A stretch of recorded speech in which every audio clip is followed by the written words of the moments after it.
ಕತ್ತಲೆಯಿಂದ ಬೆಳಕಿನೆಡೆಗೆ ನಾವೆಲ್ಲ ಸಾಗೋಣ.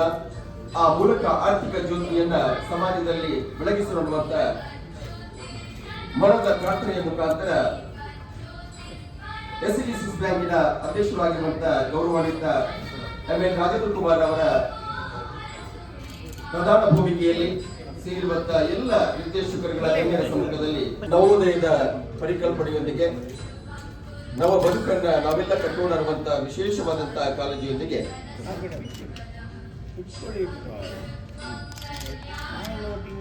ಎತ್ತುಳಾರಿಸ್ತು ಪೂಜಂತೆ ರಮಂತೆ ತತ್ವ ದೇವತಾ ಅನ್ನುವಂತಹ ಮಾತಿನೊಂದಿಗೆ IMPS UPIನ ಸೇವೆ ಯಾವ ರೀತಿಯಾಗಿ ನಮ್ಮ ತಾಂತ್ರಿಕ ವಿಚಾರದೊಂದಿಗೆ ಯಾವ ರೀತಿಯಾಗಿ ನಮ್ಮ ವ್ಯವಹಾರವನ್ನು ಮಾಡಬಹುದು ಅನ್ನುವಂತಹ ಸಂಪೂರ್ಣ ಮಾಹಿತಿಯ ಸ್ಲೈಡ್ ಶೋ ಆಗ್ತಾ ಇದೆ. ಮಾನ್ಯ ಅಧ್ಯಕ್ಷರು ಲೋಕಾರ್ಪಣೆ ಮಾಡಿದ್ದಾರೆ.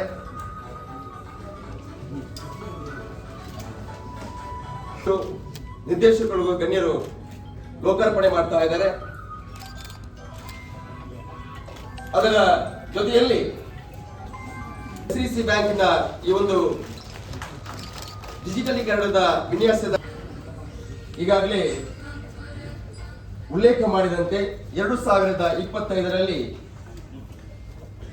ಪ್ರತಿ ಹೆಜ್ಜೆ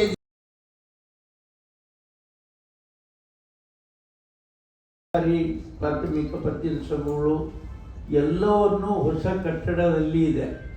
ಕೆಲವರು ಅಂತೂ ಹವಾನಿಯಂತ್ರಿತ ವ್ಯವಸ್ಥೆಯಲ್ಲಿಯೇ ಸೇವೆ ಕೊಡ್ತಾ ಇದ್ದಾರೆ. ಇದರ ಜೊತೆಗೆ ಎಲ್ಲರೂ ಕಂಪ್ಯೂಟರೈಸೇಷನ್ ಆಗಿ ನಾವು ಸುಮಾರು 18-20 ವರ್ಷದ ಹಿಂದೆ ಇದನ್ನೆಲ್ಲ ಅಳವಡಿಸಿಕೊಂಡಿದ್ದೇವೆ. ಮತ್ತು ಎಲ್ಲ ಲಾಭದಲ್ಲಿರುವಂಥ ಪ್ಯಾಕ್ಸ್ಗಳು ಎಲ್ಲ ಪ್ಯಾಕ್ಸ್ಗಳು ಲಾಭದಲ್ಲಿರುವಂಥ ಜಿಲ್ಲೆ ಇದ್ದರೆ ಅದು ನಮ್ಮ ಜಿಲ್ಲೆ ಅಂತ ಹೇಳಿ ನಮಗೆ ಭಾಳ ಸಂತೋಷ ಆಗ್ತಾ ಇದೆ. ಎಲ್ಲರೂ ಲಾಭ ಯಾರೋ ಇದೇ ಇಲ್ಲ.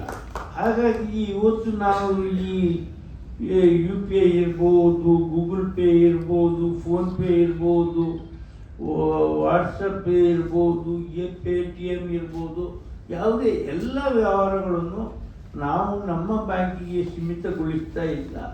ನೀವು ಕೂಡ ಪ್ರಾಥಮಿಕ ಪತ್ತಿನ ಸೆಕ್ರೆಟರಿಗಳು ಹೆಚ್ಚಿನವರಿಗೆ ಅನುಭವ ಟೆಕ್ನಿಕಲ್ ಆಗಿದ್ದಾರೆ.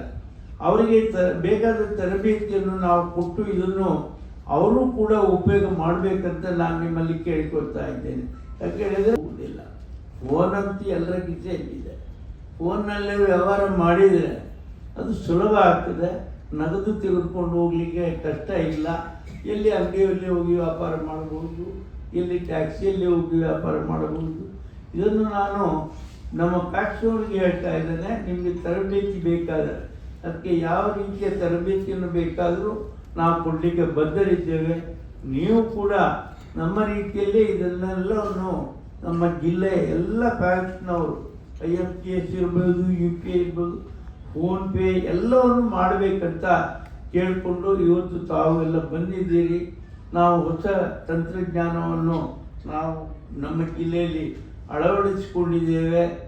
ಇದಕ್ಕೆ ಸಹಕಾರ ಕೊಟ್ಟಂತ ಎಲ್ಲರನ್ನು ನಾನು ಅಭಿನಂದಿಸ್ತಾ ನನ್ನ ಮಾತು ಮುಗಿಸ್ತೇನೆ.